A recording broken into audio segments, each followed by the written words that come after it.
Okay, today I'm gonna bring my Fujifilm X100T out for a photo walk. It's actually been a while since I have used this camera because I've been shooting around with the Ricoh GR3 and I'm not gonna lie, the Ricoh GR3, it's really fun to play with and shoot around with, especially with the 28mm and pocketable size. But it's really hard not to think about that Fuji color once in a while. It's I just kind of miss it, you know? It's one of those things. So I'm currently in Montrose and there are a lot of interesting stuff going on around here. A lot of interesting coffee shops and colors. Lots of colors. Wow, look at this bright red door. Oh, it's got neon lights too. Oh, this place fancy. Now, I've been using this camera for a really long time now. I think I got this pretty much whenever it came out, the X100T.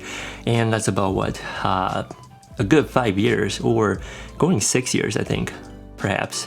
But this camera is the one that actually got me into the 35mm range for street photography. Before that, I've been using the 50 and the 40, and him coming down to the 35. And about a month ago, as you know, I've been using the Ricoh GR3, which is the 28. So I guess I've been, I don't know, going wider and wider every single year now. Not that it's a bad thing. I think each focal length performs differently with different vibe and feels to your photos. And each one of them brings up different challenges on the street because all of them have their own distinct look. And there's no right or wrong or like a best focal length for all of them. And by the way, I'm talking about prime lens in this scenario. And that is exactly why it's so fun, because pairing that focal length to the street, since the street is always changing, you'll have different challenges. Overcoming those challenges is like solving problems, and it's very rewarding whenever you solve a problem because you're able to get that shot that you have in mind with the only gear that you have with you. And I guess that works with pretty much any kind of photography. However, with street photography, it's more unpredictable because everything is not set up. You don't control any of the elements within your frame. I mean, you probably still could with very limited resources compared to when you're shooting like indoor in a studio with like, you know, lightings and everything set up.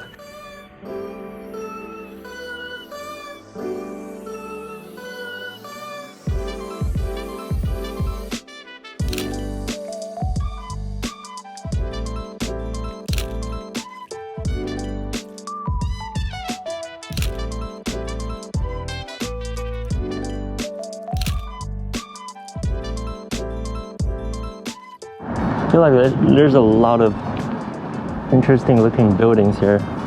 Like some of them are old, some of them are like remodeled, you can tell. It's really modern looking, and overall they look fantastic. Like look at this building. The art, the design, like everything. There's so many murals and that is one big propeller. Oh, gotta step backwards now. Forgot this is not the 28 like the Ricoh. I got too used to the Ricoh. I feel like I'm so used to the 28 now because I've been using it for months. But I keep on getting too close to the subject. It's only been a month or two since I stopped using the 35mm, which is actually very interesting because of how fast that I've gotten used to the 28mm. But after a few shots, I start to get a grasp of the 35mm again. Oh, this place looks good. I want to get a photo. I wish someone was sitting there.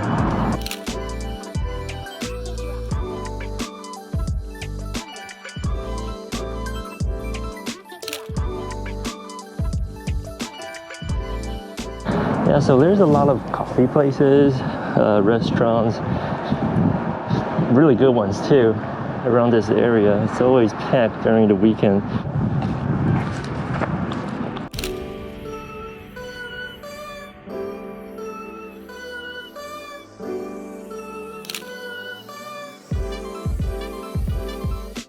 So this place is called Ramen Tatsuya.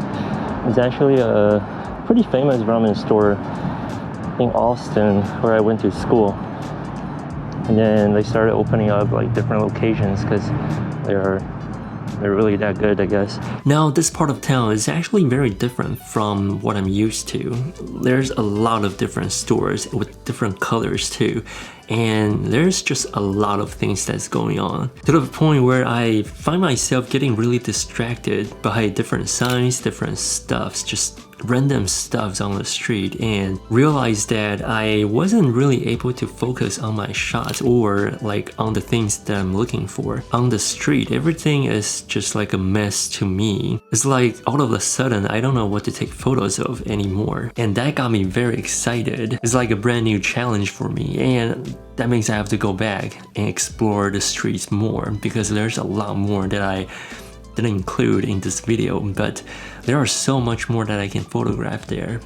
Just a lot of things that's going on, and it's very different from what I'm used to. This part of town is filled with like very extreme old and very extreme new. You can see a lot of tear down buildings, but then they're like built brand new. But at the same time, that kind of style doesn't really fit into the original style that it has. So you can see a huge, I guess, juxtaposition, if you will. And it's like, okay, so what should be my focus for this right now? Should I focus on the new or should I focus on the old? And I guess that's what really threw me off. But as the day goes on, I'm really excited that after this photo walk, I'm definitely coming back here again to explore and to get used to this kind of feeling, because it's very interesting. Maybe I can find something very drastically different and try to make something out of it.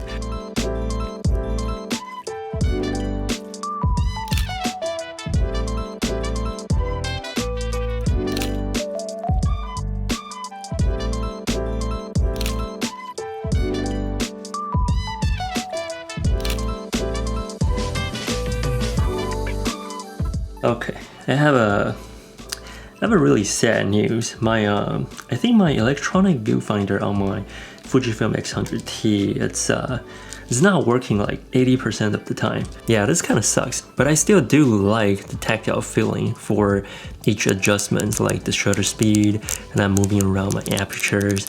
Those clicks, it just, so good, satisfying.